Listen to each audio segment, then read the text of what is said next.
नमस्कार।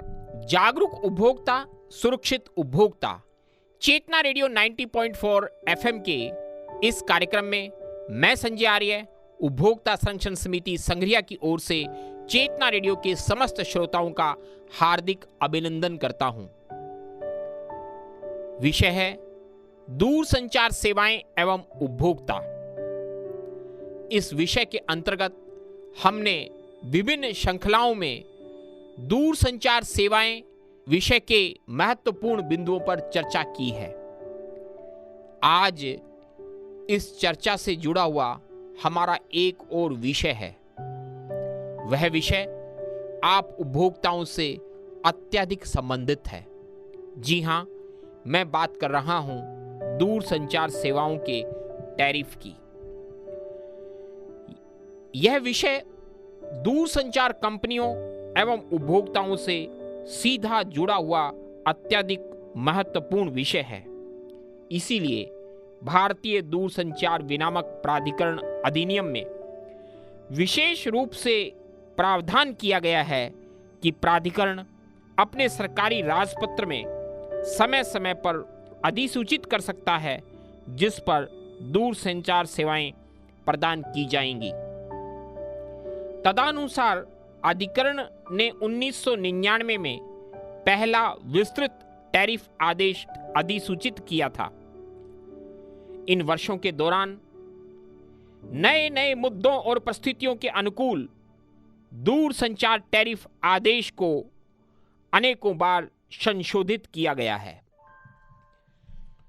यह अधिनियम दूरसंचार उपभोक्ताओं को विशेष रूप से दूरसंचार सेवा कंपनियों से कुछ सुरक्षा प्रदान करता है। इसमें सबसे महत्वपूर्ण विषय यह है कि सेवा प्रदाता कंपनी कोई टैरिफ प्लान शुरू करने के बाद उपभोक्ता का नामांकन उक्त टैरिफ प्लान में किए जाने की तिथि से कम 6 माह की अवधि के लिए यह प्लान उपभोक्ताओं के लिए उपलब्ध रहेगा। अर्थात कोई भी दूरसंचार सेवा प्रदाता कंपनी किसी टैरिफ प्लान के अंतर्गत यदि उपभोक्ता को कोई मोबाइल कनेक्शन दूरसंचार सेवा प्रदान करती है तो वह कम से कम 6 माह की अवधि पूर्ण होने तक उस टैरिफ प्लान में कोई बदलाव नहीं कर सकती है। उक्त 6 माह की अवधि के दौरान उपभोक्ता कोई दूसरा टैरिफ प्लान चुनना चाहता है तो वह इसके लिए स्वतंत्र होगा। प्लान में बदलाव के उपभोक्ता की ओर से किए गए समस्त अनुरोधों को स्वीकार किया जाएगा तथा दूरसंचार सेवा कंपनी उन्हें तुरंत या अगले बिलिंग चक्र में क्रियान्वित करेगी।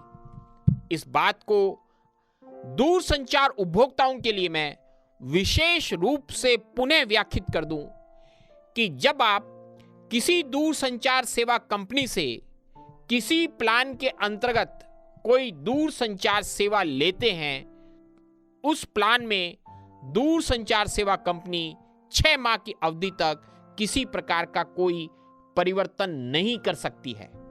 लेकिन इसके विपरीत यदि उपभोक्ता उस प्लान में किसी तरह का कोई परिवर्तन करना चाहता है तो दूरसंचार सेवा कंपनी के लिए यह आवश्यक होगा कि वह तत्काल या अगले बिलिंग चक्र में उपभोक्ता द्वारा वांछित टैरिफ बदलाव में परिवर्तन करे। इसी विषय से संबंधित एक अन्य विषय जिसे हम अक्सर उपभोक्ता चर्चा करते हैं, बहुत सी दूरसंचार कंपनियां अपने टैरिफ प्लान में आपके दूरसंचार सेवा या उसकी सिम के संबंध में आजीवन वैलिडिटी का प्रावधान करती हैं। यहां मैं बात कर रहा हूं इसी विषय के अंतर्गत आजीवन टैरिफ प्लान के संबंध में। अक्सर हमने देखा है कि दूरसंचार सेवा कंपनियां दूरसंचार उपभोक्ता को उसके दूरसंचार संबंध और साधारण भाषा में कहूं तो सिम की वैलिडिटी के लिए आजीवन प्लान ऑफर करती हैं। जी हां, इस आजीवन का अर्थ क्या है, यह उपभोक्ता के लिए समझना अति आवश्यक है। आजीवन का अर्थ यह है कि दूरसंचार सेवा प्रदाता कंपनी के लिए यह आवश्यक है कि जिस वर्ष या जिस माह उसका दूरसंचार सेवाएं देने का लाइसेंस समाप्त हो रहा है, वह उस समय उपभोक्ता को उस संबंध में अवगत करवाएंगी। किसी भी टैरिफ प्लान के लिए सेवा प्रदाता कभी भी टैरिफ में कमी करने के लिए स्वतंत्र है, लेकिन वह उसमें बढ़ोतरी नहीं कर सकता।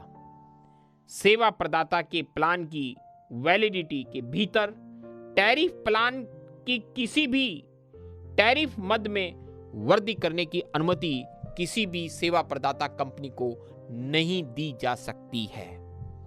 यह कुछ महत्वपूर्ण बातें दूरसंचार टैरिफ के संबंध में थी। यह भी अपने आप में एक बहुत विस्तृत विषय है। उपभोक्ताओं को इसकी बखूबी जानकारी के लिए आज दूरसंचार टैरिफ के इस विषय को मैं यहीं विराम देता हूं। आने वाले विषय को यहीं विराम देता हूं। हम आने वाले इस कार्यक्रम की श्रृंखलाओं में दूरसंचार की रोमिंग के संबंध में प्रावधानों का विश्लेषण करेंगे, उन्हें जानने का प्रयास करेंगे। आप चेतना रेडियो से जुड़े रहें, आप उपभोक्ता संरक्षण समिति संग्रिया से जुड़े रहें। मैं संजय आर्य, उपभोक्ता संरक्षण समिति संग्रिया की ओर से चेतना रेडियो के श्रोताओं के लिए महत्वपूर्ण जानकारियां लेकर आता रहूंगा। बहुत बहुत धन्यवाद। नमस्कार। पुनः मिलेंगे।